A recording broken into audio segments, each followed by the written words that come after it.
Aku masih ingat hari pertama aku pindah ke sini. Bukan karena aku tak punya pilihan. Aku punya 5 apartemen di Sudirman, 2 villa di Ubud, dan sebuah rumah bergaya Belanda di Menteng yang bisa kusewa seumur hidup tanpa perlu membayar sepeser pun. Tapi aku memilih ini. Rumah sempit berdinding tembok berlumut di pinggir Kali Ciliwung, di antara deretan warung nasi dan bengkel motor yang bising sejak subuh. Aku ingin tahu, apakah Adrian mencintaiku karena aku Arumi Siregar, atau hanya karena aku Arumi yang kaya? 2 tahun lalu, saat ia melamarku di bawah hujan di Taman Suropati, dengan cincin sederhana dari toko emas pinggir jalan dan suara gemetar yang tulus, aku percaya. Aku percaya pada matanya yang tak berkedip saat berkata, "Aku gak peduli kamu siapa. Aku cinta kamu, Arumi." Titik. Maka, aku menyembunyikan semuanya. Nama keluarga, rekening, mobil, bahkan nama kecilku yang selama ini hanya dikenal di kalangan direktur dan duta besar. Aku jadi Arum, istri rumahan biasa, yang bangun jam 5 pagi untuk menumbuk bumbu, menyapu halaman sempit, dan memasak nasi liwet dengan ayam goreng kampung untuk suaminya yang bekerja di perusahaan properti milik orang lain. Tapi sekarang, rasanya seperti aku salah membaca takdir. Langit Jakarta sore itu mendung, udara pengap oleh bau sampah dan asap knalpot. Aku duduk di lantai dapur, mengaduk santan di atas kompor minyak tanah, api kecil yang kadang mati kalau angin masuk lewat celah dinding. Rambutku diikat asal dengan karet bekas, wajahku tanpa bedak, hanya sisa keringat dan debu. Dasterku, motif bunga pudar, sudah 2 kali jahit tambal, basah di bagian punggung. Di luar, motor becak lewat sambil membunyikan klakson nyaring. Anak-anak berteriak main petasan. Dan Adrian belum pulang. Lagi. Biasanya, jam 7 malam ia sudah duduk di meja makan, memegang koran bekas, makan dengan lahap sambil bercerita soal proyek barunya. Tapi sejak sebulan terakhir, pulangnya makin larut. Kadang jam 9, kadang jam 10, dan matanya tak lagi menatapku. Ia menatap layar ponselnya, lalu menyuruhku, "Matikan lampu, aku capek." Aku menarik napas dalam, lalu menutup panci. Nasi liwet sudah matang, harumnya menyebar, daun salam, serai, daun jeruk, dan sedikit garam laut dari Cirebon, resep warisan nenek. Aku taruh ayam goreng di piring keramik retak, lalu menyusunnya di atas meja kayu yang sudah miring sebelah. Jam 8:15, ketika akhirnya suara motor masuk ke gang sempit. Aku berdiri, menepuk-nepuk dasterku, lalu menyambutnya dengan senyum yang kuharap terlihat tulus. "Kamu pulang, Mas," kataku pelan. Adrian turun dari motornya. Vario bekas yang kubelikan dengan uang tabungan rahasiaku, dan langsung melepas helm tanpa menatapku. Rambutnya rapi, bajunya kemeja lengan panjang putih yang baru kucuci kemarin. Tapi ada sesuatu yang berbeda. Aroma parfum mahal. Bukan parfum yang biasa dia pakai, melainkan Chanel Bleu, yang harganya hampir setara dengan gajinya sebulan. "Ada makanan?" tanyanya sambil membuka sepatu. "Iya, nasi liwet. Seperti yang kamu suka," jawabku, berusaha menyembunyikan getar di suaraku. Ia mengangguk, lalu duduk. Mengambil sendok, makan 2 suap, lambat, seperti terpaksa, lalu berhenti. "Kenapa?" tanyaku, hati berdebar. "Nggak enak," katanya datar. "Kurang garam. Lagian, nasi liwet lagi, setiap hari nasi liwet. Emang nggak ada yang lain?" Aku menatap piringku. Tangan gemetar. Nasi itu kumasak dengan tangan sendiri sejak subuh. Ayamnya kugoreng pelan-pelan agar dagingnya empuk. Tapi aku tak berkata apa-apa. Aku hanya mengangguk, lalu duduk diam di kursi seberangnya. "Besok aku dinas ke Jepang," ujarnya tiba-tiba sambil memegang ponsel. 5 hari. Proyek besar. Kalau sukses, aku bisa jadi VP. Aku menatap matanya. Mata yang dulu begitu hangat saat memandangku di bawah hujan. Sekarang, dingin. Seperti kaca. "Jepang?" tanyaku, berusaha terdengar biasa. "Kapan berangkatnya?" "Besok pagi, jam 7 dari Soeta." Aku mengangguk lagi. "Perlu aku antar?" "Nggak usah, ribet. Kamu juga nggak cocok ke bandara. Nanti orang mikir aku nikah sama... Ya, kamu tahulah." Aku tahu. Kampungan. Lusuh. Tidak berkelas. Kata-kata itu tak diucapkan, tapi menggema di antara kami seperti gema di sumur tua. Ia bangkit, mencuci tangan di bak plastik, lalu masuk kamar tanpa pamit. Aku duduk sendiri di meja makan, menatap nasi yang perlahan mendingin. Air mataku jatuh, 1, 2, mengenai nasi. Tapi aku tak mengelapnya. Biar rasa asin air mataku jadi pelengkap rasa nasi yang kurang garam. Aku bangkit, membereskan piring, lalu duduk di teras sempit. Di seberang, lampu warung kopi menyala temaram. Seorang bapak tua menghisap rokok kretek, matanya menatap langit yang kelabu. Ponselku bergetar. Notifikasi dari aplikasi keamanan internal. Nona Arumi, kami telah mengaktifkan pengawasan terhadap nomor unsenda santelesen tendudung singkas. Adrian Wijaya. Real time tracking siap. Aku menatap layar sebentar, lalu menekan ikon jam tangan mewah yang kuberikan padanya tadi pagi, hadiah, selamat sukses, untuk dinasnya ke Jepang. Di dalam tali jam itu, tersembunyi chip GPS seukuran beras. Ku berdiri, lalu masuk ke kamar mandi sempit. Di depan cermin retak, aku melihat wajahku, lelah, kusut, tanpa bedak, tanpa harapan. Tapi di balik cermin itu, aku masih Arumi Siregar. Putri dari Hartono Siregar, pemilik jaringan Savoy Hotels and Resorts. Pemegang saham mayoritas Nusantara Property Group. Perempuan yang bisa membeli seluruh gedung Sudirman hanya untuk hadiah ulang tahun ibunya. Dan malam ini, aku akan tahu, apakah cinta Adrian benar-benar tulus? Atau hanya topeng yang dipakainya selama 2 tahun? Aku mengangkat ponsel, menekan video call. Setelah 2 dering, wajah ibuku muncul. Elegan dalam kebaya sutra, rambut disanggul rapi, latar belakang ruang tamu mansion di Menteng. Nak, suaranya lembut, tapi penuh duka. Apa yang terjadi? Aku tak bisa menahan lagi. Aku menangis, pelan, tapi penuh derita. Ibu, aku takut, bisiku. Dia sudah berubah. Dia malu padaku. Ibuku diam sejenak. Matanya berkaca-kaca, tapi ia tersenyum. Senyum seorang ratu yang tahu badai akan berlalu. Kalau cintanya tulus, dia takkan lari, katanya perlahan. Tapi kalau dia lari, biarkan dia jatuh. Dan saat dia jatuh, jangan kau ulurkan tangan. Biar dunia yang mengajarinya, bahwa hati yang tulus itu tak ternilai. Apalagi dengan harga parfum atau jam tangan. Aku mengangguk, menghapus air mata dengan punggung tangan. Terima kasih, Bu. Pulanglah kapanpun kau mau, Nak. Rumah ini selalu menunggumu. Tapi, jangan pulang sebelum kau yakin. Aku mematikan panggilan. Di luar, hujan mulai turun, rintik-rintik kecil yang menyapu debu Jakarta. Di layar ponselku, titik merah kecil mulai bergerak. Bukan ke arah Soekarno-Hatta, tapi ke arah Tamrin. Aku menutup mata. Dan untuk pertama kalinya dalam 2 tahun, aku merasa benar-benar sendiri. Tapi aku tak akan hancur. Karena perempuan yang rela tinggal di pinggir kali demi cinta adalah perempuan yang tak takut kehilangan apapun. Termasuk suaminya. Hujan semalam tak berhenti sampai subuh. Aku terbangun sebelum azan berkumandang. Tubuhku kaku karena tidur di lantai. Adrian tak pernah kembali ke kamar setelah makan malam. Aku mendengarnya berbicara pelan di teras. Suaranya bergetar seperti sedang merayu. Atau mungkin tertawa. Aku tak tahu. Aku memilih tak mendengar.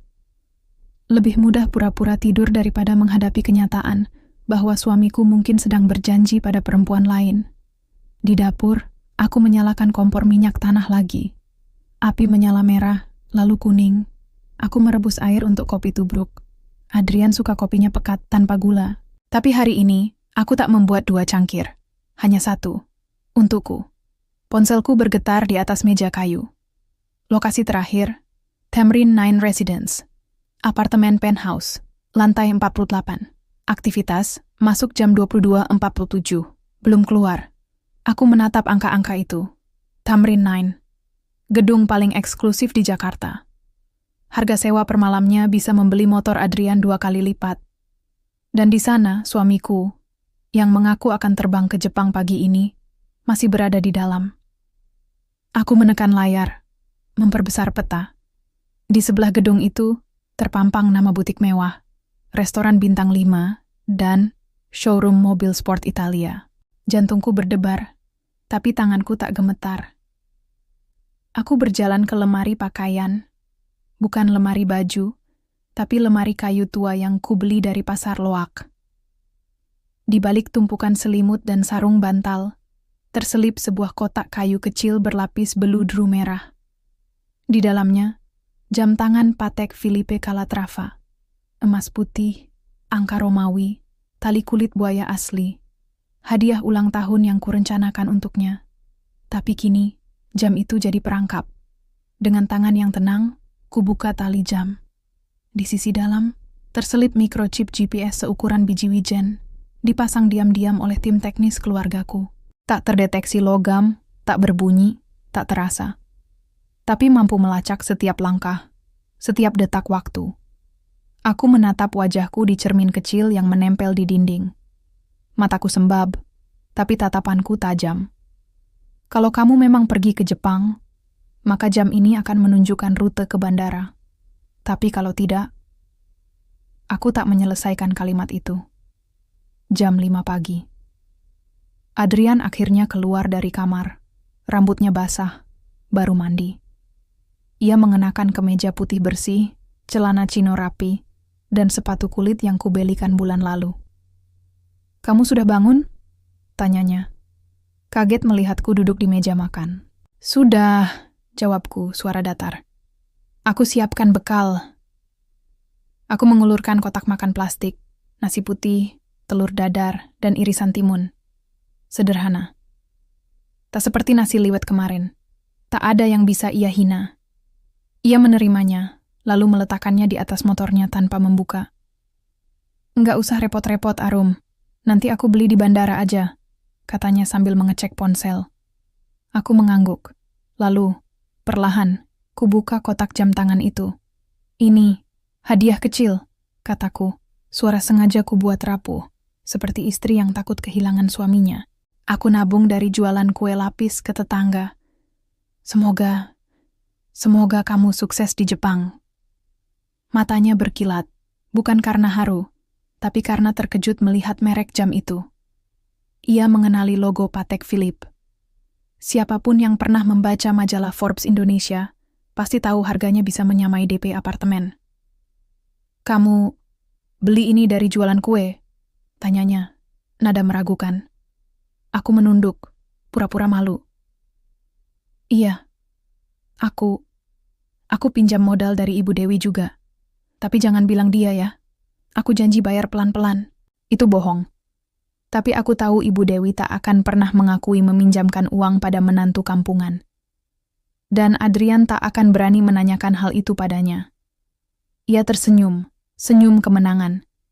Seperti pria yang merasa istrinya masih tulus, masih bodoh, masih bisa dikendalikan. "Makasih sayang," katanya, memakai jam itu ke pergelangan tangan. "Nanti aku foto di depan Menara Tokyo, terus kirim ke kamu." Aku tersenyum balik. Lembut. Tulus. "Silakan foto Adrian." Tapi yang akan muncul di layarku nanti bukan Menara Tokyo, melainkan wajahmu yang sedang berbohong. Ia pergi jam 6 pagi. Aku berdiri di teras, melihat motor Varionya menghilang di ujung gang. Di tangan, ponselku terbuka pada aplikasi pelacak. Titik merah bergerak perlahan, melewati Pasar Senen, melewati Bundaran HI, lalu berbelok tajam ke arah Jalan Jenderal Sudirman, bukan ke Soekarno-Hatta. Aku menutup mata. Hujan rintik-rintik kembali turun, membasahi wajahku, tapi kali ini, aku tak menangis. Aku menekan nomor yang hanya diketahui 3 orang di dunia.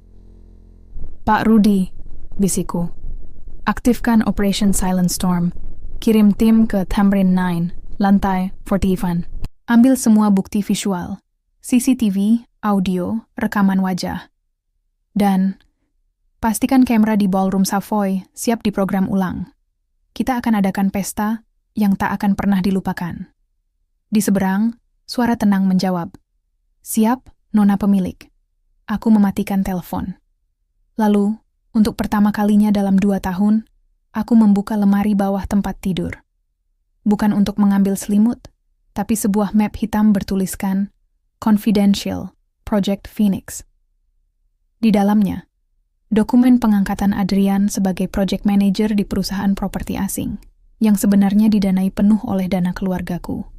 Kontrak rahasia, transfer diam-diam, rekomendasi palsu yang kubuat agar ia terlihat sukses, tanpa tahu asal uangnya. Aku telah membangun karier suamiku dari nol, dan kini, aku akan menghancurkannya dari puncak. Tapi sebelum itu, aku perlu satu hal lagi.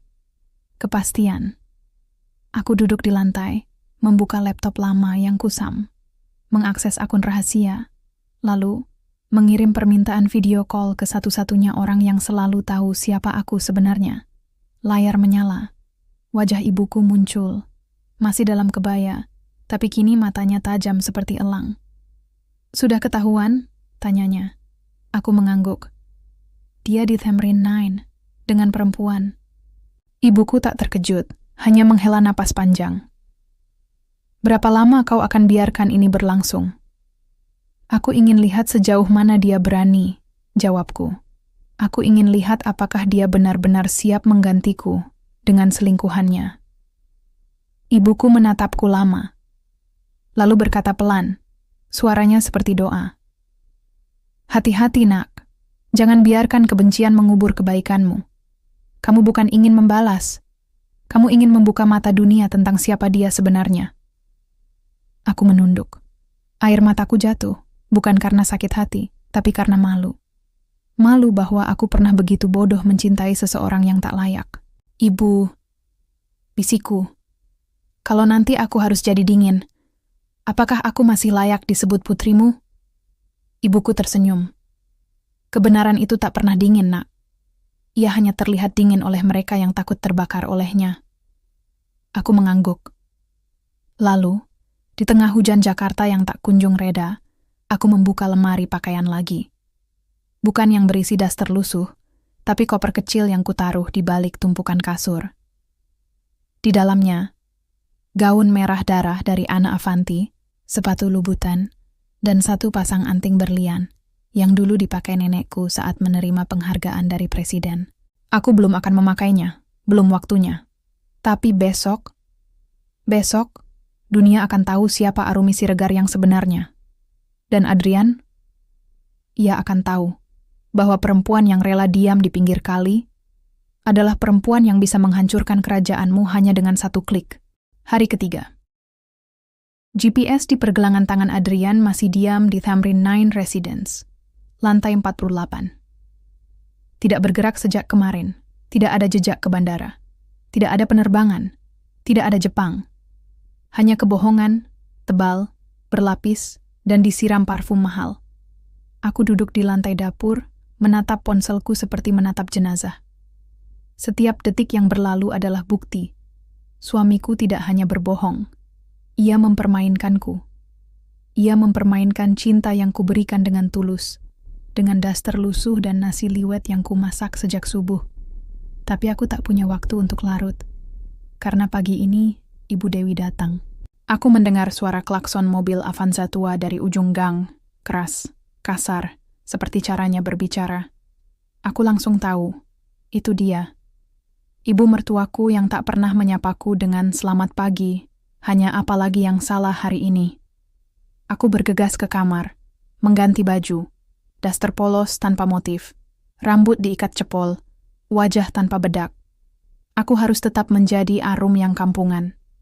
Karena di mata Ibu Dewi, perempuan baik itu adalah perempuan yang diam, patuh, dan tak pernah membantah. Belum sempat membuka pintu, ia sudah mengetuk. Bukan mengetuk, tapi menggedor. "Buka, ini aku." Aku membuka pintu pelan. Ibu Dewi berdiri di depan, mengenakan kebaya sutra dengan selendang batik, rambut disanggul rapi, wajahnya penuh bedak tebal. Di tangannya, tas kulit asli, hadiah dari Adrian bulan lalu, yang kubeli diam-diam dari butik di Plaza Indonesia. "Selamat pagi, Bu," kataku, menunduk hormat. Ia tak menjawab. Matanya menyapu rumahku. Dinding berlumut, lantai semen retak, meja kayu miring, lalu mendengus. Kayak gini juga masih bisa tidur tenang, geramnya. Anakku pergi dinas, kamu malah santai di rumah kumuh begini. Aku diam, tak membela, tak menjelaskan. Ia melangkah masuk tanpa izin, sepatu hak tingginya berdecit di lantai. Matanya jatuh pada panci di atas kompor, masih berisi sisa nasi liwet dari kemarin. Masih masak nasi liwet juga? Ejeknya. Kamu pikir Adrian mau pulang ke rumah yang baunya kayak warung kaki lima? Aku menunduk lagi. Maaf Bu, aku cuma ingin masak yang dia suka. Dia suka? Dia malu tahu nggak? Kemarin dia telepon aku. Bilang dia nggak kuat bawa kamu ke kantor. Semua koleganya tanya, istrimu kok kayak tukang cuci? Jantungku berhenti sejenak. Dia menelepon ibunya untuk menghinaku, tapi aku tetap diam. Karena aku tahu ini ujian. Dan aku tak akan jatuh hanya karena kata-kata seorang perempuan yang tak pernah mengenal arti cinta sejati.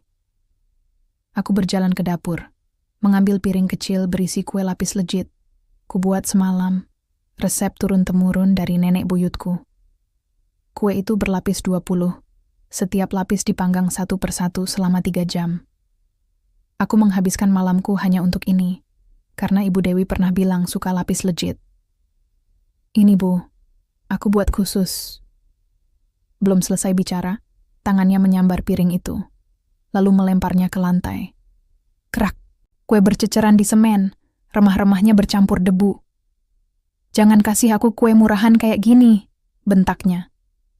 Kamu kira aku nggak tahu kamu cuma beli bahan murah di pasar? Kue lapis asli itu harganya jutaan, bukan ribuan. Aku menatap remah kue itu, tangan gemetar. Tapi bukan karena marah, karena sakit. Aku menghabiskan 3 jam malamku hanya untuk membuat sesuatu yang indah, dan ia menginjaknya seperti sampah. Tapi aku tetap tak bicara. Lalu, ia mengeluarkan selembar kertas dari tasnya. Disodorkan ke mukaku. Tanda tangan ini, sekarang. Aku mengambilnya. Mataku memindai tulisan di atas kertas. Surat persetujuan perceraian sukarela. Di bawahnya tertulis, saya Arum Wijaya, dengan sadar dan tanpa paksaan, bersedia diceraikan oleh suami saya, Adrian Wijaya, demi kebaikan bersama dan masa depannya. Aku menatapnya, suara pelan tapi tegas.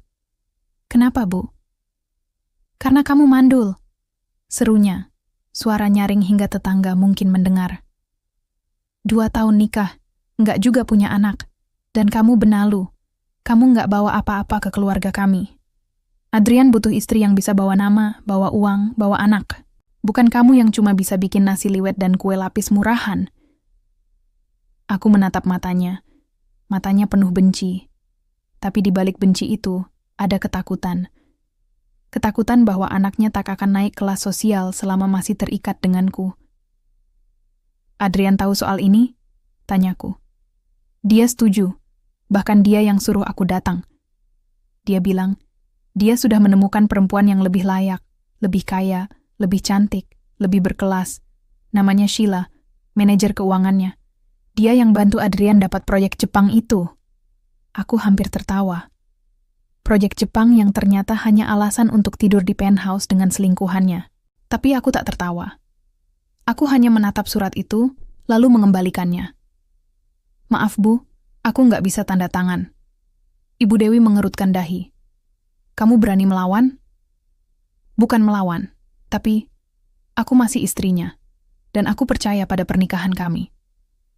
Pernikahan? Kamu pikir ini pernikahan? Ini kesalahan, bentaknya. Kamu itu benalu. Kalau kamu nggak mau tanda tangan, aku laporkan kamu ke RT. Bilang kamu ganggu ketertiban. Atau aku suruh Adrian laporkan kamu ke polisi. Kamu simpan uang diam-diam kan? Aku tahu kamu masih punya tabungan. Aku menatapnya. Dan untuk pertama kalinya, suaraku tak lagi lembut. Bu, kalau saya memang benalu, kenapa rumah ini masih berdiri? Siapa yang bayar listrik tiap bulan? Siapa yang bayar motor suami ibu? Siapa yang bayar obat kakek waktu sakit stroke tahun lalu? Ia terdiam. Wajahnya memerah. Saya tahu ibu nggak suka saya, tapi jangan hina saya seperti saya nggak punya harga diri.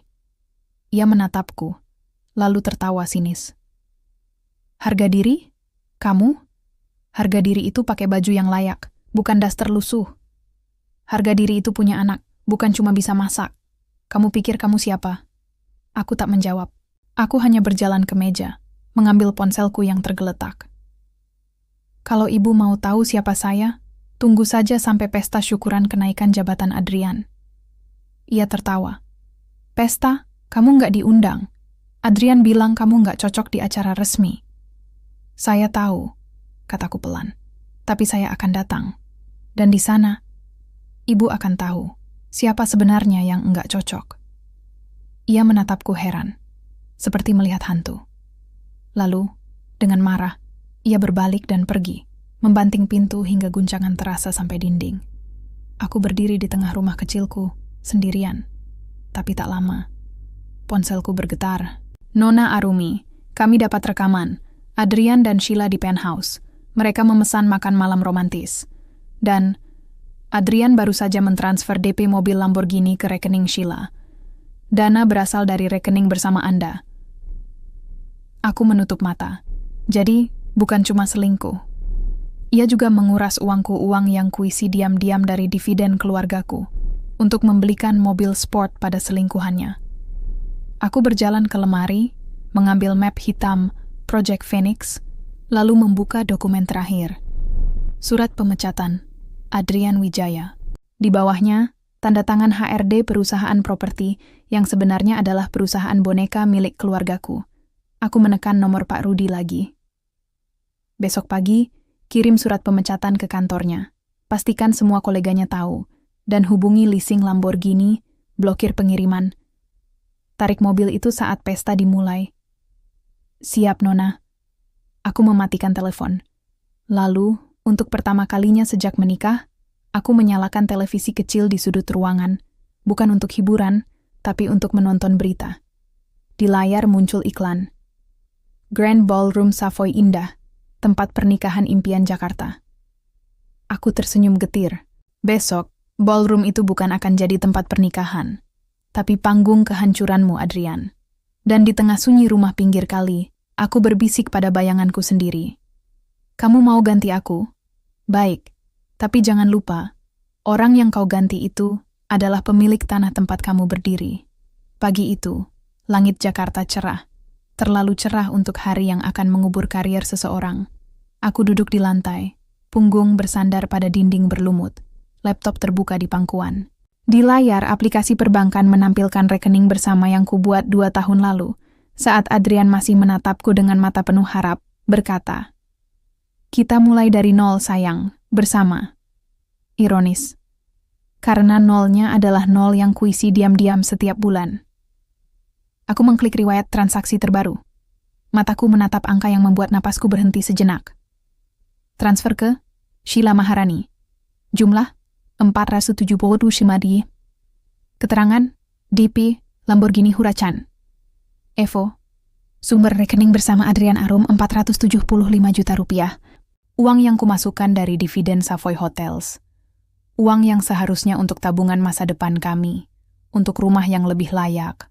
Untuk anak yang mungkin tak pernah lahir, karena ia terlalu sibuk membangun dunia palsu bersama selingkuhannya. Aku menutup mata. Tangan kananku mengepal, tapi tak gemetar, karena kemarahan yang benar-benar matang. Tidak berteriak. Ia hanya menunggu. Aku membuka folder baru di laptop, dana siluman. Di dalamnya ribuan dokumen. Transfer bulanan dari rekening pribadiku ke rekening bersama, dengan nama samaran investor eksternal. Email rahasia ke HRD perusahaan tempat Adrian bekerja, yang sebenarnya adalah perusahaan afiliasi Nusantara Property, meminta mereka mempercayakan proyek besar pada Adrian. Rekaman suara saat aku menelpon direktur bank, meminta mereka jangan pernah ungkap asal dana jika Adrian menanyakan. Aku membangunnya dari bawah, memberinya panggung, dan kini ia mengira panggung itu miliknya. Tapi panggung itu milikku, dan aku bisa menarik lantainya kapan saja. Ponselku berdering, nomor tak dikenal. Tapi aku tahu siapa itu. Nona Arumi, suara perempuan di seberang, tenang, profesional. Ini Lina dari Divisi Audit Internal Nusantara Property. Kami telah menyelesaikan investigasi atas permintaan Anda. Hasilnya? Tanyaku, suara datar. Adrian Wijaya melakukan penggelapan dana proyek Menara Puri Cempaka senilai 1,2 miliar. Ia memalsukan tanda tangan vendor, mengalihkan dana ke rekening pribadi, lalu menggunakannya untuk gaya hidup, termasuk pembayaran cicilan apartemen di Tamrin 9 dan hadiah untuk seseorang. Aku menatap foto Sheila di layar ponsel, foto yang diambil detektifku kemarin. Ia tersenyum di depan mobil Lamborghini, memegang kunci, berpakaian seksi, riasan sempurna. Apakah ada bukti elektronik? Tanyaku. Semua tersimpan aman, termasuk percakapan WhatsApp mereka. Adrian bilang, uang istriku banyak, dia nggak bakal tahu. Lagian, dia cuma tukang masak. Aku menutup mata. Hanya tukang masak. Itulah pandangannya tentangku. Tentang perempuan yang rela mengubur hartanya demi melihat senyum tulus di wajahnya setiap pagi. Tapi sekarang, sudah cukup. Kirim semua bukti ke email pribadiku, perintahku. Termasuk dokumen pemecatan, dan pastikan surat pemecatan dikirim hari ini, sebelum pesta besok. Sudah dikirim, Nona. Dan ada satu hal lagi. Apa? Rekening bersama itu, atas nama Anda dan Adrian. Tapi karena Anda yang menyetor 100%, secara hukum, Anda berhak membekukannya kapan saja. Aku tersenyum kecil. Lakukan, sekarang juga. Sudah. Rekening dibekukan pukul 0:17 pagi ini. Tidak ada transaksi keluar atau masuk, termasuk cicilan mobil Sheila. Bagus. Biarkan mobil itu datang ke pesta. Biarkan Sheila pamer di depan tamu.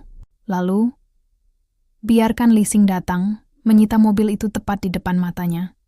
Aku berdiri, berjalan ke dapur. Di atas kompor, air mendidih untuk kopi.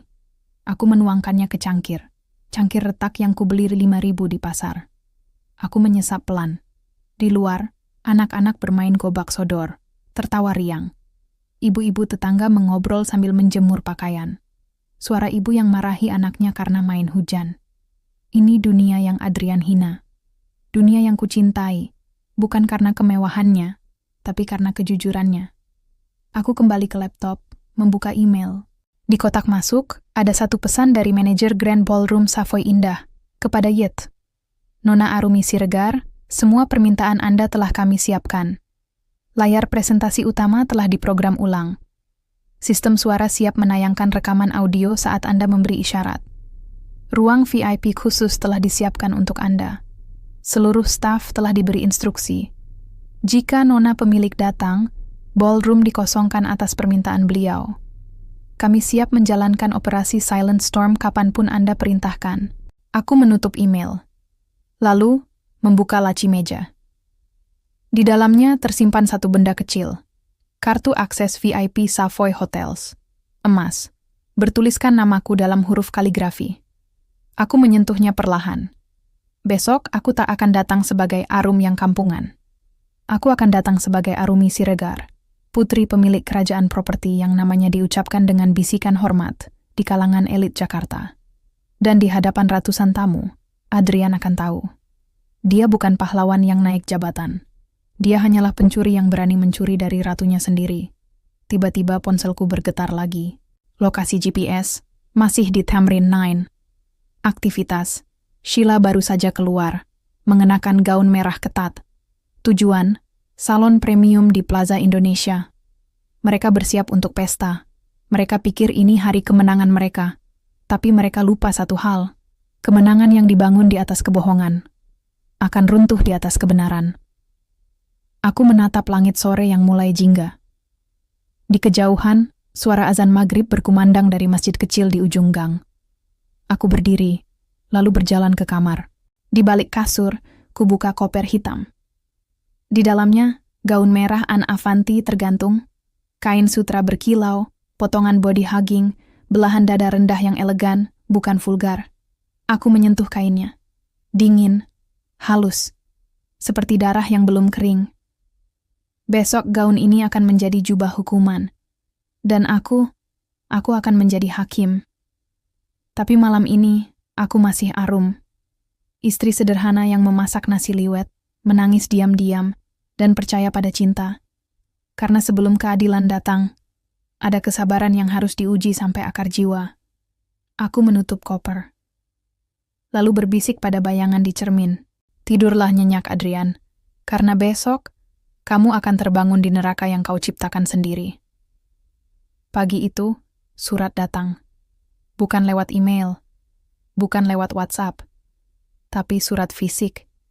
Dikirim kurir khusus, amplop coklat tebal dengan logo perusahaan Adrian, tercetak emas di sudut kiri atas. Kurirnya bahkan tak mau masuk. Ia hanya menyerahkan amplop itu ke tanganku dengan muka datar, lalu pergi tanpa kata. Aku tahu artinya. Aku duduk di teras, membuka amplop perlahan. Di dalamnya, satu lembar undangan berlapis kertas linen tebal, bertinta emas. Dengan penuh syukur, Adrian Wijaya, Senior Vice President, Strategic Development, mengundang Bapak, Ibu, Saudara I dalam acara syukuran atas anugerah jabatan baru. Hari tanggal Sabtu 5 April 2025. Waktu 19:22 WIB. Tempat Grand Ballroom Hotel Savoy Indah. Black tie optional. Di bagian bawah ada catatan kecil, ditulis tangan, dengan tinta biru. Untuk Arum, aku tahu kamu nggak nyaman di acara resmi. Jangan datang, aku nggak mau kamu malu di depan kolegaku. Sayang, aku menatap kata sayang itu. Hurufnya miring, seperti ditulis terburu-buru. Atau mungkin, seperti ingin cepat-cepat menutupi rasa bersalah. Tapi yang membuatku tersenyum getir bukan itu. Yang membuatku hampir tertawa adalah tempatnya. Grand Ballroom, Hotel Savoy Indah. Aku tahu setiap inci lantai marmer di sana. Aku yang memilih desain lampu gantung kristalnya, terinspirasi dari Palace of Versailles. Aku yang menyetujui warna tirai velvet merah tua. Aku yang menamai ballroom itu Phoenix Hall, sebagai simbol kelahiran baru. Dan kini, suamiku menyewa ballroom milikku, tanpa tahu siapa pemiliknya, untuk memamerkan selingkuhannya sebagai calon istri barunya. Betapa indahnya ironi itu. Aku tidak marah. Aku bahkan merasa lega, karena ini berarti ia telah menyeberang garis terakhir. Ia tak hanya selingkuh, ia tak hanya mencuri uangku, ia tak hanya menghinaku. Tapi kini, ia berani menggantikanku di depan umum, di rumahku sendiri. Aku bangkit, masuk ke kamar, lalu mengambil ponsel. Menekan nomor manajer hotel. Pak Hendra, kataku, suara tenang. Adrian Wijaya memesan Phoenix Hall malam ini, kan? Betul, Nona Arumi. Tapi, kami bingung.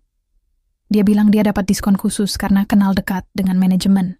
Kami takut dia tahu siapa Anda. Biarkan dia berpikir begitu, jawabku. Jangan bocorkan apa-apa, tapi pastikan semua sesuai rencana. Layar utama di belakang panggut diprogram untuk memutar rekaman CCTV Tamrin 9. Sistem suara siap memutar audio pengakuan Adrian soal aku. Dan, siapkan tim keamanan di luar. Aku mau mereka siap mengusir tamu tertentu jika perlu. Siap, Nona.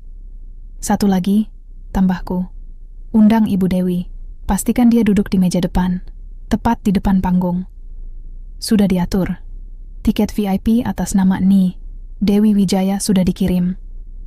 Aku menutup telepon, lalu mengambil undangan itu dan meletakkannya di atas kompor minyak tanah. Api menyala. Kertas itu perlahan menghitam, lalu menjadi abu. Aku tidak butuh undangan untuk masuk ke rumahku sendiri. Sore menjelang malam, aku duduk di depan cermin retak, untuk terakhir kalinya sebagai Arum. Rambutku kulepas dari ikatan. Wajahku kubersihkan dari sisa-sisa kesederhanaan. Aku tak memakai bedak tebal atau lipstik menyala. Tapi aku membiarkan kulitku bernapas, alami, bersih, percaya diri. Lalu, aku membuka koper hitam itu. Gaun merah Anna Avanti kusentuh lagi. Kini terasa seperti baju zirah. Aku mengenakannya perlahan. Kainnya mengalir seperti darah yang tak pernah kering. Belahan dadanya rendah, tapi elegan, menunjukkan lekuk tubuh tanpa vulgaritas. Di punggung, rendah transparan menjalar seperti akar yang bangkit dari abu. Aku memakai anting berlian warisan nenek, sebesar biji anggur, berkilau seperti bintang jatuh. Lalu, Sepatu Louboutin merah menyala, haknya tinggi, tajam, siap menginjak ilusi. Di luar, suara klakson taksi online terdengar. Tapi aku tak memesan taksi. Aku menekan nomor lain. Siapkan Rolls-Royce Phantom hitam, perintahku. Parkir di ujung gang. Jangan nyalakan mesin sampai aku keluar. Siap, nona pemilik. Aku menatap bayanganku di cermin. Ini bukan Arum. Ini Arumi Siregar, Putri Hartono Siregar, pemilik Savoy Hotels. Wanita yang namanya membuat direktur bank gemetar saat menandatangani pinjaman. Dan malam ini, aku tak akan datang sebagai korban. Aku akan datang sebagai badai. Sebelum pergi, aku mengambil satu benda terakhir dari laci. Jam tangan Patek Philippe yang kuberikan pada Adrian. Tim teknis berhasil mengambilnya tadi siang. Setelah Adrian tidur siang di penthouse, Sheila pergi ke salon. Mereka menggantinya dengan replika identik, tanpa chip. Adrian bahkan tak sadar. Aku memegang jam itu. Masih hangat. Masih berdetak. Detak terakhir kebohongannya. Aku meletakkannya di atas meja kayu, di samping piring nasi liwet yang tak pernah dihabiskan. Lalu aku berjalan keluar. Di ujung gang, Rolls-Royce Phantom hitam menunggu, mengilap di bawah lampu jalan yang redup, seperti naga tidur yang siap bangkit. Sopir membukakan pintu, jas hitam, sarung tangan putih, kepala menunduk hormat. "Selamat malam, nona pemilik," bisiknya. Aku masuk. Kulit jok dingin, aroma kulit asli dan kayu cendana menyambutku. Di dashboard, layar menunjukkan rute. Savoy Indah Hotel, 12 menit. Aku menatap langit malam Jakarta, penuh polusi. Tapi malam ini, bintang terlihat jelas. Mungkin karena langit tahu, malam ini seorang ratu akan kembali ke istananya. Dan di sana, di ballroom mewah yang namanya ia ciptakan, ia akan mengadili pengkhianat yang berani mencuri tahtanya. Mobil bergerak pelan, meninggalkan rumah kecil di pinggir kali, rumah yang dulu kubangun sebagai ujian cinta. Kini, ujian itu selesai. Dan hasilnya? Gagal. Sepenuhnya. Selamanya. Ballroom Savoy Indah malam itu berkilau seperti istana di negeri dongeng, tapi dongeng yang akan berakhir dengan petir dan guntur. Aku tiba tepat pukul 9.30, bukan lewat pintu utama, tapi lewat pintu layanan khusus pemilik. Tersembunyi di sisi timur gedung, dijaga 2 petugas keamanan berjas hitam yang langsung membungkuk saat melihatku turun dari Rolls-Royce. Di dalam, suara musik jazz lembut terdengar dari balik pintu ganda Phoenix Hall. Tertawa, gelas beradu, parfum mahal bercampur aroma makanan Prancis. Aku bisa membayangkan. Tamu-tamu duduk di meja marmer putih, bersulam emas di taplak, dikelilingi pelayan berjas putih yang siap mengisi gelas anggur mereka sebelum sempat kosong. Tapi aku belum masuk. Aku berdiri di koridor VIP, mengenakan gaun merah yang menyala seperti api tersembunyi, menatap layar monitor kecil di ruang kontrol, dipantau oleh Pak Rudi dan tim IT-ku. Di layar, Adrian sedang berdiri di tengah ballroom, dikelilingi kolega dan kerabat. Ia mengenakan tuxedo hitam, mungkin sewaan, atau mungkin kubeli diam-diam bulan lalu. Rambutnya disisir rapi, jam tangan replika Patek Philippe mengilap di pergelangannya. Di sisinya, Sheila mengenakan gaun merah menyala yang nyaris serasi denganku, tapi potongannya terlalu ketat, belahan dadanya terlalu rendah, riasannya terlalu tebal.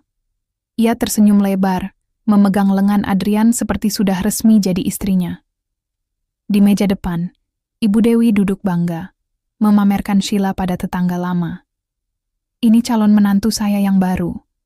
Anak direktur bank loh, bukan seperti yang dulu, kampungan, mandul, cuma bisa masak nasi liwet." Aku menutup mata sejenak, lalu membukanya, dingin, tajam, tak bergetar. "Mulai," bisikku. Pak Rudi menekan tombol. Di dalam ballroom, Adrian naik ke panggung, mikrofon di tangannya. Lampu sorot menyala, fokus padanya. Tamu-tamu bertepuk tangan. Ia tersenyum puas, wajah pria yang merasa telah menaklukkan dunia. "Terima kasih semuanya telah datang malam ini," katanya. Suara bergetar palsu penuh emosi. 2 tahun lalu, saya hanyalah anak kampung yang bekerja keras dari bawah. Tapi malam ini, saya diangkat menjadi Senior Vice President. Ini bukan hanya pencapaian saya, tapi juga pencapaian orang-orang yang percaya pada saya. Ia menoleh ke Sheila, menggenggam tangannya. Tamu bertepuk teh lebih kencang. Beberapa bersiul. Dan di antara semua orang yang percaya pada saya, ada satu perempuan luar biasa yang selalu mendukung, memberi semangat, dan membuat saya percaya saya layak berdiri di sini. Ia menatap Sheila. Sheila, kamu adalah cahaya di tengah kegelapan karier saya. Sheila menunduk, pura-pura malu tapi tersenyum puas. Lalu, Adrian melanjutkan. Saya juga ingin minta maaf pada seseorang, mantan istri saya. Maafkan saya, Arum. Saya tahu kamu sederhana, tulus, dan baik. Tapi dunia ini keras. Dan kamu nggak cukup kuat untuk dunia saya. Beberapa tamu mengangguk. Ibu Dewi tersenyum bangga. Tapi jangan khawatir, lanjut Adrian, suara penuh belas kasihan palsu. Saya akan pastikan kamu tetap punya tempat tinggal. Mungkin di kampungmu sana, di rumah pinggir kali itu. Kamu cocok di sana. Tawa kecil pecah di antara tamu, seolah aku lelucon yang layak dihina. Tapi tawa itu berhenti seketika. Karena di belakang Adrian, layar raksasa setinggi 6 meter, yang seharusnya menampilkan foto profesionalnya dengan latar menara Tokyo, tiba-tiba berubah. Gambar muncul. Kamar tidur mewah di penthouse Tamrin 9. Tempat tidur king size. Lampu temaram. Adrian berbaring telanjang dada, sementara Sheila, dalam gaun malam tipis, duduk di atasnya, tertawa. Lalu, suara Adrian terdengar, jelas, menusuk. Bayangin, istriku pikir aku pergi ke Jepang. Padahal aku cuma malu bawa dia kemana-mana. Dia kayak tukang cuci. Daster lusuh, rambut acak-acakan, masaknya cuma nasi liwet. Haha. Tapi untung dia nggak tahu uang kita dari mana. Kalau tahu dia mungkin minta cerai duluan. Sheila tertawa, memeluknya. Jadi, kamu benar-benar pakai uangnya buat beliin aku Lamborghini? Iya, dan dia bodoh banget, percaya aja. Katanya dia nabung dari jualan kue lapis. Hahaha. Rekaman itu berlangsung 90 detik. Tapi terasa seperti abad. Di ballroom, kebisuan mencekam. Tamu-tamu saling menatap. Beberapa mengangkat ponsel, merekam. Yang lain menutup mulut. Ibu Dewi memucat, tangannya gemetar memegang gelas anggur. Lalu jatuh, pecah di lantai marmer. Adrian berdiri mematung. Matanya membelalak. Ia menoleh ke layar, lalu ke sistem proyektor. Lalu ke manajer acara yang berdiri di samping panggung, gemetar. Matikan! Matikan itu! Teriaknya, suaranya pecah. Tapi sistem sudah dikunci. Tak ada yang bisa menghentikan kebenaran. Sheila berdiri, wajahnya berubah dari percaya diri menjadi panik. Adrian, itu kapan direkam? Diam! Bentaknya, lalu berlari ke sisi panggung, mencari tombol darurat. Tapi terlambat. Karena di pintu ganda ballroom, 2 bodyguard berdiri, lalu membukanya perlahan. Semua mata menoleh. Dan di sana, berdiri seorang perempuan dalam gaun merah. Rambut terurai, mata tajam seperti pedang. Aku melangkah masuk, pelan, tenang. Setiap langkah hak sepatuku klik, klik, klik di lantai marmer, seperti dentang lonceng kematian. Tamu-tamu terbelalak. Beberapa mengenali wajahku dari majalah Forbes Indonesia, atau Gatra Bisnis. Itu Arumi Siregar, bisik seseorang. Putri Hartono Siregar, pemilik Savoy. Tapi, bukannya dia istri Adrian yang kampungan. Aku tak menatap siapapun. Aku hanya berjalan lurus ke panggung, melewati meja Ibu Dewi yang kini menunduk malu, melewati mata Sheila yang penuh teror, melewati Adrian yang gemetar seperti daun di tengah badai. Aku naik ke panggung, mengambil mikrofon dari tangan Adrian yang terkulai lemas. Lalu, dengan suara tenang, tapi terdengar jelas di seluruh ballroom, aku berkata, "Terima kasih sudah datang, merayakan kehancuran suamiku." Dan di balikku, layar raksasa itu kini menampilkan satu kalimat dalam huruf emas. Selamat datang di rumahku, pengguna tak diundang. Ballroom itu runtuh, bukan secara fisik, tapi secara harga diri. Dan di tengah kehancuran itu, aku berdiri tegak. Karena aku bukan korban, aku adalah keheningan sebelum guntur. Langkahku di atas panggung tak terburu-buru. Setiap inci lantai marmer Phoenix Hall ini kubayar dengan darah, keringat, dan mimpi masa kecilku. Bukan mimpi Adrian. Aku berhenti tepat di tengah, membelakangi layar raksasa yang masih menampilkan wajah Adrian dan Sheila dalam pelukan penuh dusta. Di belakangku, ratusan pasang mata menatap. Terkejut, malu, penasaran, takut. Tapi aku tak menoleh. Aku menatap Adrian yang kini berdiri kaku, wajahnya pucat, keringat mengalir di pelipisnya.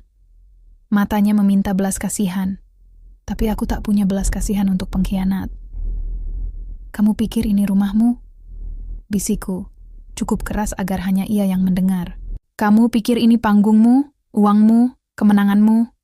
Ia tak menjawab, hanya menunduk. Aku berbalik menghadap tamu, mikrofon di tanganku. Suaraku kali ini menggema seperti lonceng pengadilan. Selamat malam, kataku, tenang namun tegas. Perkenalkan, nama saya Arumi Siregar, putri dari Bapak Hartono Siregar, pendiri Savoy Hotels and Resorts dan Nusantara Property Group.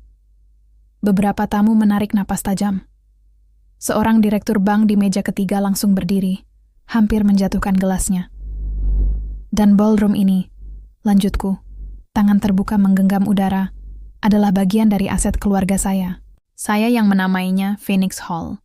Saya yang merancang lampu gantung itu. Saya yang memilih warna tirainya.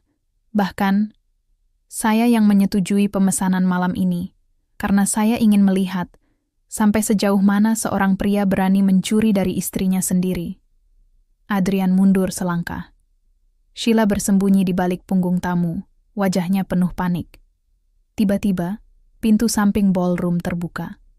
10 lelaki berjas hitam, kacamata hitam, earpiece di telinga, melangkah masuk dengan formasi sempurna, seperti tim pengawal presiden. Mereka berdiri di kedua sisi tangga panggung, diam, tegap, menatap lurus ke depan. Tamu-tamu saling berbisik. Beberapa mulai berdiri, ingin pergi, tapi ragu. Lalu, dari pintu utama, manajer Hotel Savoy Indah, Pak Hendra, berlari masuk, jas rapi, dasi lurus, wajah penuh hormat. Ia berhenti tepat di bawah panggung, lalu membungkuk dalam-dalam, nyaris menyentuh lantai. "Selamat malam, Nona pemilik Arumi," ucapnya, suara gemetar. "Phoenix Hall siap dikosongkan kapanpun Anda perintahkan. Seluruh staf dalam posisi siaga, dan mobil Anda sudah menunggu di halaman depan jika Anda ingin segera pulang." Seluruh ballroom terdiam total. Tak ada yang bernapas. Karena kini semua tahu, perempuan yang dihina sebagai istri kampungan, Japon, adalah pemilik kerajaan tempat mereka berdiri. Ibu Dewi, yang duduk di meja depan, kini menunduk dalam-dalam. Tangannya menutup wajah, tapi aku melihat.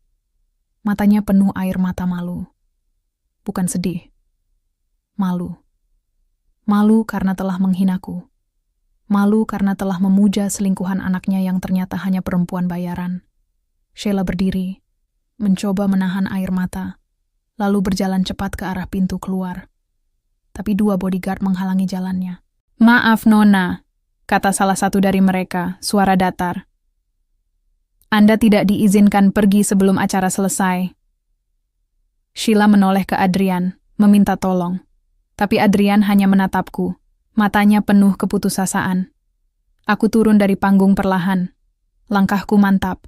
Setiap orang mundur memberiku jalan, seperti laut yang terbelah untuk Nabi Musa.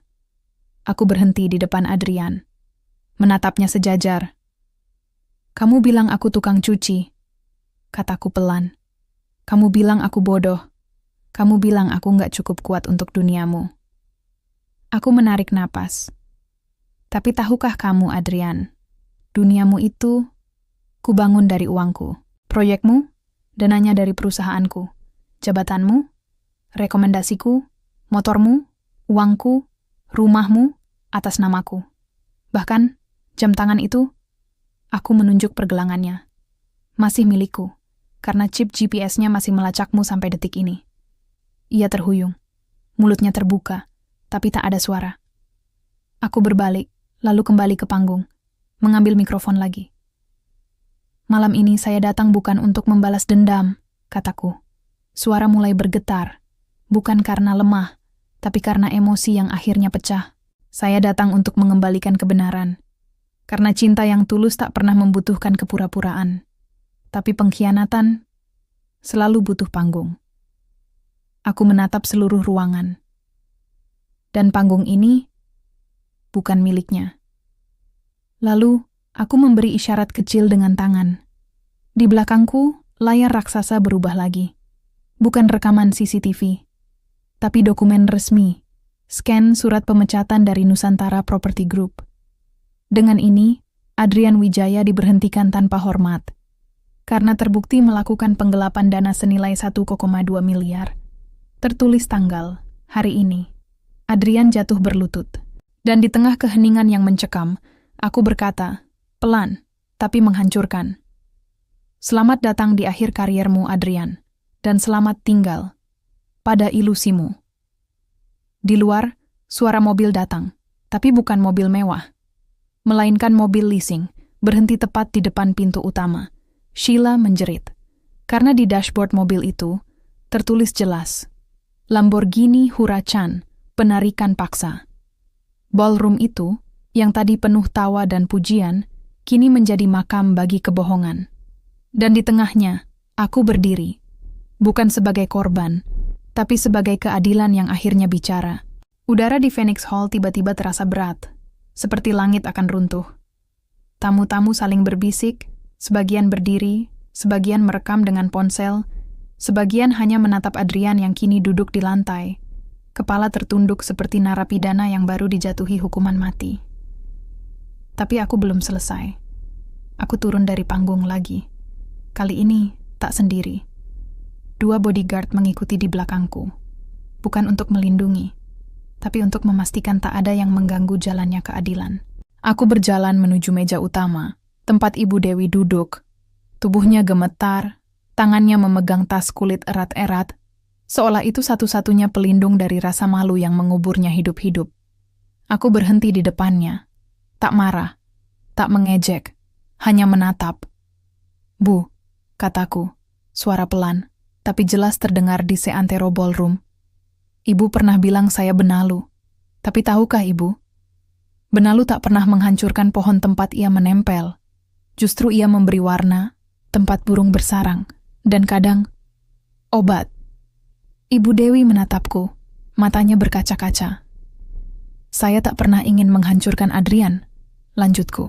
Saya ingin dia tumbuh, tapi dia memilih membusuk dari dalam. Aku berbalik, lalu berjalan ke tengah ruangan, ke titik di mana semua pandangan tertuju padaku. Malam ini, kataku, suara menguat, saya akan memberikan 3 kebenaran. Bukan untuk menyakiti, tapi agar semua orang di sini yang pernah memandang rendah perempuan sederhana, tahu, kemewahan bisa dibeli, tapi harga diri itu lahir dari dalam. Aku memberi isyarat, layar raksasa berubah. Pukulan pertama. Jabatan yang palsu. Dokumen resmi muncul. Logo Nusantara Property Group, kop surat, tanda tangan HRD. Surat pemecatan. Nomor NPHRD 45/2025. Kepada Adrian Wijaya.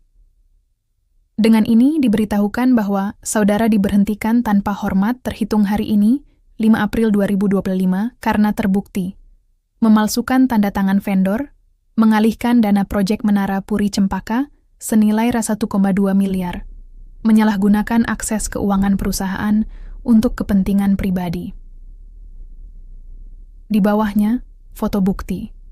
Transfer ke rekening Sheila, nota pembelian parfum mahal, tagihan apartemen Tamrin 9. Kenaikan jabatanmu, kataku, menatap Adrian yang kini menutup wajah dengan tangan. Itu hanya ilusi yang kuciptakan agar kau merasa sukses. Tapi kau gunakan itu untuk mengkhianati. Ia tak menjawab, hanya gemetar. Pukulan kedua, mobil yang bukan miliknya layar berubah lagi. Kini, tampilan sistem leasing nasional. Status kendaraan, Lamborghini, Huracan Evo, plat B 1234 XYZ. Pemilik, Adrian Wijaya. Status, aktif, cicilan. Catatan, cicilan macet, 3 bulan tindakan, penarikan paksa, izin eksekusi diterbitkan. Lalu, video langsung dari halaman depan hotel. Petugas leasing berbaju oranye sedang membuka kunci mobil sport merah menyala yang tadi dipamerkan Sheila dengan bangga. Sheila menjerit, "Tidak, itu milikku." Ia berlari ke pintu, tapi dihalangi bodyguard. "Milikmu?" tanyaku, suara dingin. "Kamu pikir uang DP itu datang dari langit? Itu uang tabungan kami, uang yang kuisi diam-diam selama 2 tahun. Dan sejak pagi tadi, rekening itu dibekukan."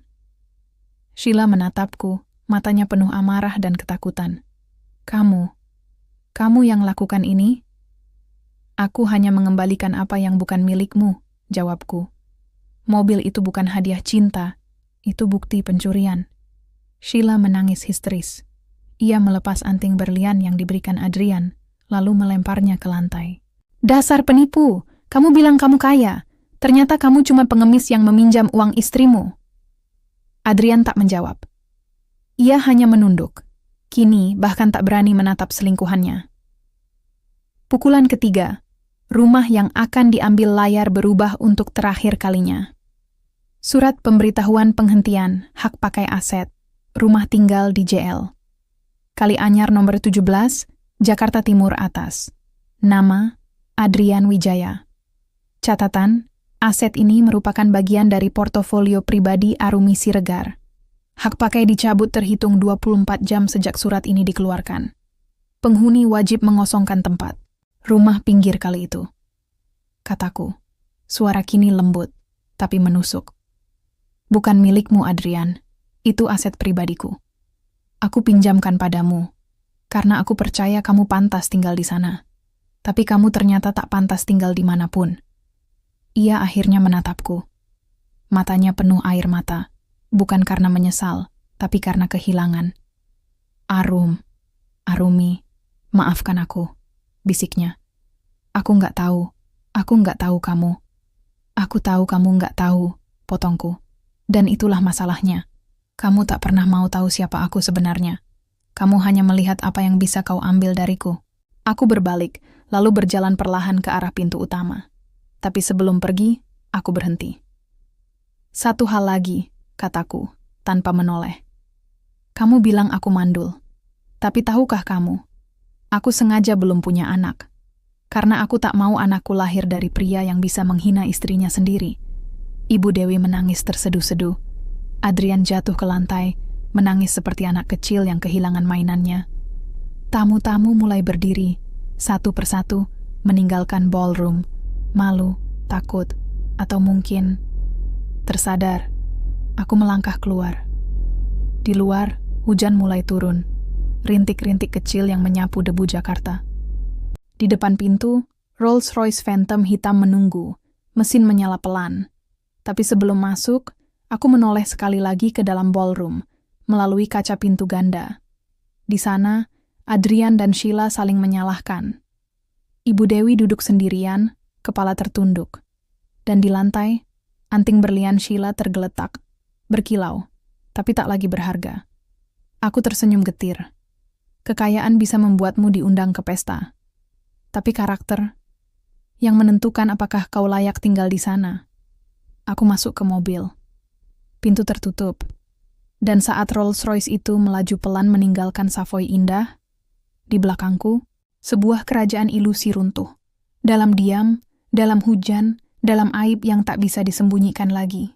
Hujan Jakarta malam itu tak deras, cukup untuk membuat jalanan licin, cukup untuk mengaburkan air mata, cukup untuk menyembunyikan rasa malu yang terlalu besar untuk ditanggung sendiri.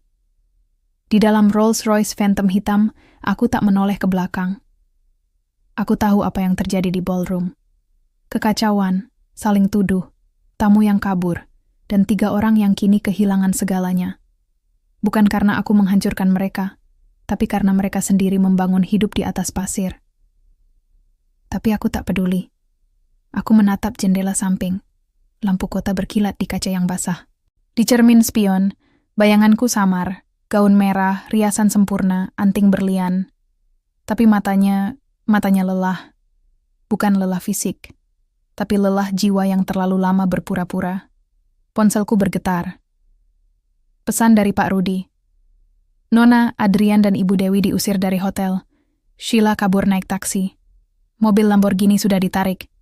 Dan rekening Adrian resmi kosong. Tidak ada saldo, tidak ada akses, tidak ada pinjaman. Aku menutup mata. Bagus. Tapi di balik kepuasan itu, ada rasa kosong. Bukan menyesal, tapi seperti menang perang tanpa musuh yang layak. Karena musuh sejatiku bukan Adrian. Musuhku adalah ilusi cinta yang kubangun sendiri. Di luar, suara klakson taksi mengganggu. Aku menoleh. Dan di sana, sekitar 200 meter di belakangku, aku melihat mereka. Adrian dan Ibu Dewi. Berjalan kaki di bawah hujan. Adrian masih mengenakan tuxedo basah. Dasi terlepas, sepatu formalnya penuh lumpur. Ibu Dewi memegang tas kulitnya erat-erat, kebayanya menempel di tubuh karena basah, rambut sanggulnya mulai rontok. Mereka berjalan pelan, menunduk, menghindari tatapan orang-orang yang lewat. Penjual bakso, tukang ojek, anak sekolah yang pulang larut.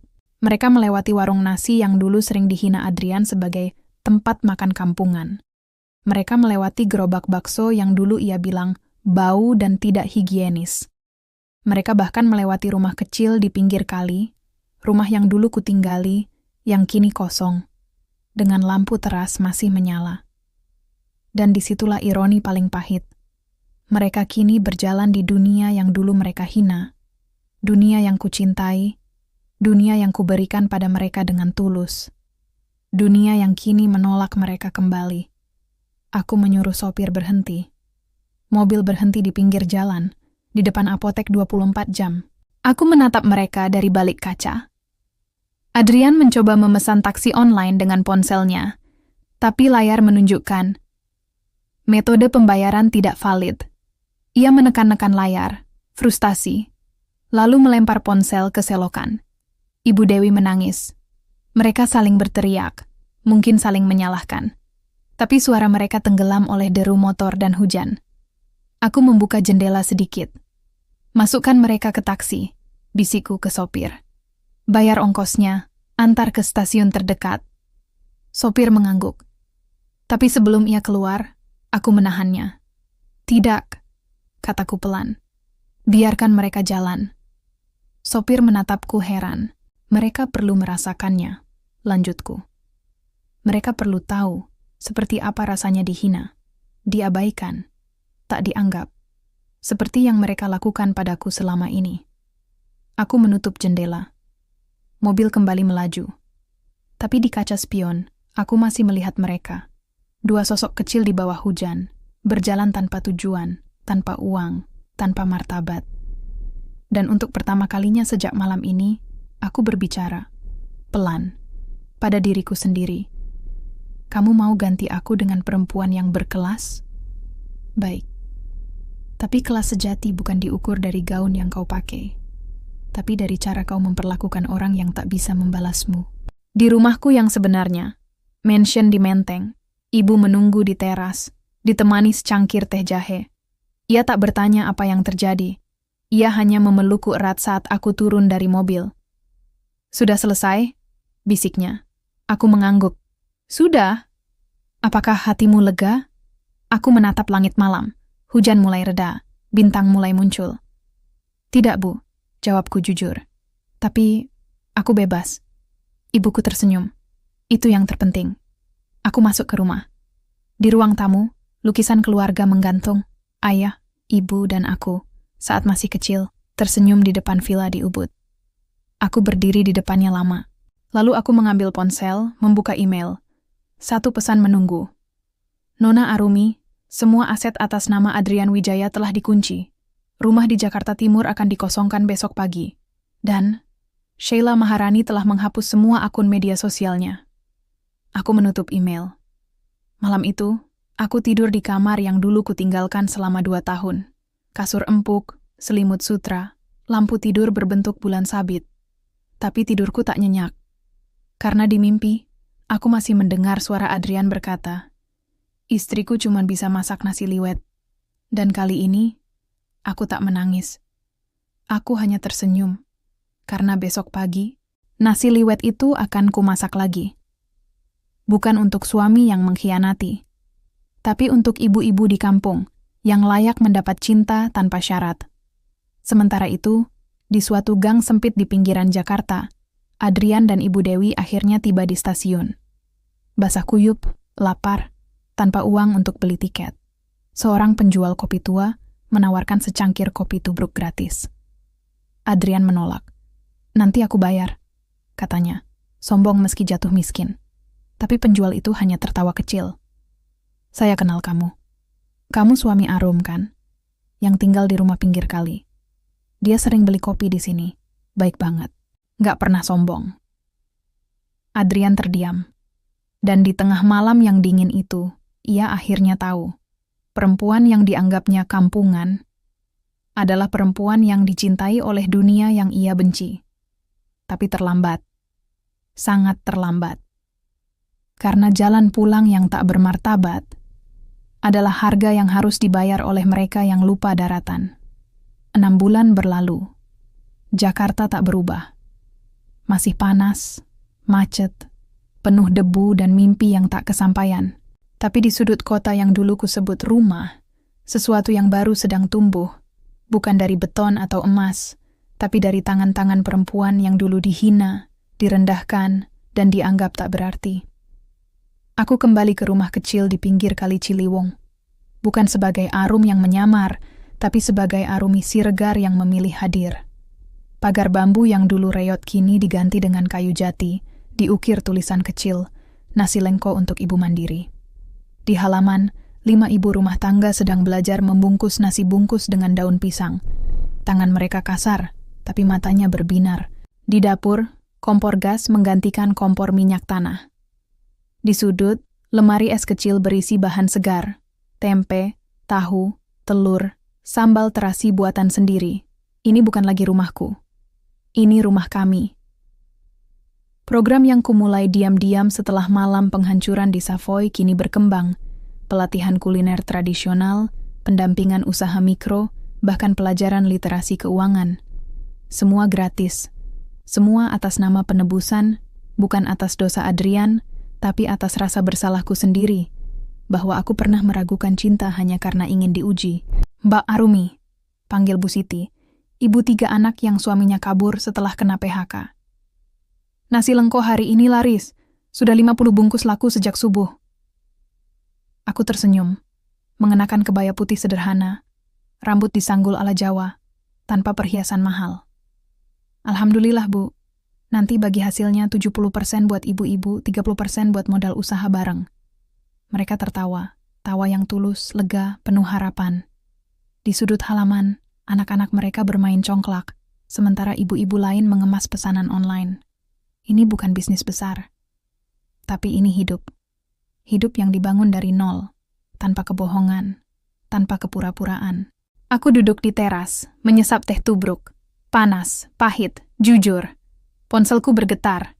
Bukan dari tim keamanan, bukan dari manajer hotel, tapi dari nomor tak dikenal. Aku angkat. "Halo," di seberang. Suara laki-laki, tenang, berwibawa, beraksen Jawa halus. "Selamat siang, Nona Arumi. Perkenalkan, saya Raka Wijaya, putra dari Bapak Wijaya Kusuma, pemilik Wijaya Group." Aku mengernyit. Wijaya Group, konglomerat properti senior, kompetitor ayahku selama 20 tahun. Tapi belakangan, mereka bangkrut karena skandal korupsi. "Ada yang bisa saya bantu, Pak Raka?" tanyaku waspada. "Saya tahu ini tiba-tiba," katanya. "Tapi saya sudah mengamati Anda sejak program Ibu Mandiri ini viral. Anda tidak hanya kaya, Anda bijak. Dan saya ingin melamar Anda secara resmi, dengan surat dari keluarga, mahar yang layak, dan komitmen penuh." Aku diam sejenak, lalu tertawa kecil, bukan mengejek tapi heran. "Pak Raka, Anda tahu siapa saya? Saya perempuan yang pernah tinggal di rumah pinggir kali, yang dihina mandul, yang diceraikan di depan umum. Justru itu, katanya suara tulus. Anda tidak lari dari luka. Anda ubah luka itu jadi cahaya untuk orang lain. Itu yang saya cari. Bukan istri yang bisa pamer di pesta, tapi istri yang bisa membangun rumah dari reruntuhan. Aku menatap langit sore. Jingga, tenang, penuh janji. Lalu, pelan, aku berkata, "Terima kasih, Pak Raka. Tapi, saya belum siap menikah lagi." "Saya mengerti," jawabnya, tanpa kecewa. "Tapi izinkan saya tetap menghargai Anda. Dan jika suatu hari Anda butuh mitra bisnis yang jujur, saya siap." Kami menutup telepon dengan hormat. Aku meletakkan ponsel, lalu menatap ibu-ibu yang kini tertawa sambil menggoreng tempe. Anak-anak berlari, mengejar layang-layang yang terbang bebas di atas kali yang keruh. Cinta datang dalam banyak bentuk. Ada yang palsu, berlapis emas, berbau parfum mahal, tapi rapuh seperti kaca. Dan ada yang sederhana, seperti nasi bungkus daun pisang, tapi hangat sampai ke jiwa. Aku tak tahu apakah akan pernah menikah lagi. Tapi aku tahu satu hal. Aku tak akan pernah lagi menyembunyikan siapa diriku. Karena perempuan yang kuat bukan yang tak pernah jatuh, tapi yang berani bangkit dan membantu orang lain bangkit bersamanya. Malam itu, aku duduk di teras, menulis di buku harian kecil, hadiah dari ibuku. Aku pernah berpikir cinta harus diuji dengan menyamar. Tapi kini aku tahu, cinta sejati tak butuh topeng. Ia butuh keberanian untuk tampil apa adanya, dan tetap dicintai, bukan karena apa yang kau miliki, tapi karena siapa dirimu. Di kejauhan, suara azan maghrib berkumandang dari masjid kecil di ujung gang. Anak-anak berhenti bermain. Ibu-ibu mulai membereskan dapur. Aku tersenyum. Lalu, untuk pertama kalinya dalam 2 tahun, aku merasa pulang. Bukan ke mansion di Menteng, tapi ke tempat di mana aku bisa menjadi diriku sendiri. Tanpa takut dihina, tanpa takut dikhianati, dan tanpa perlu GPS untuk tahu kemana hati seseorang benar-benar pergi. Karena kini, hatiku tak lagi mengikuti suami. Hatiku mengikuti panggilan untuk memberi. Dan di pinggir kali yang dulu kusebut tempat pengasingan, kini tumbuh akar baru, kuat, tulus, dan tak tergoyahkan.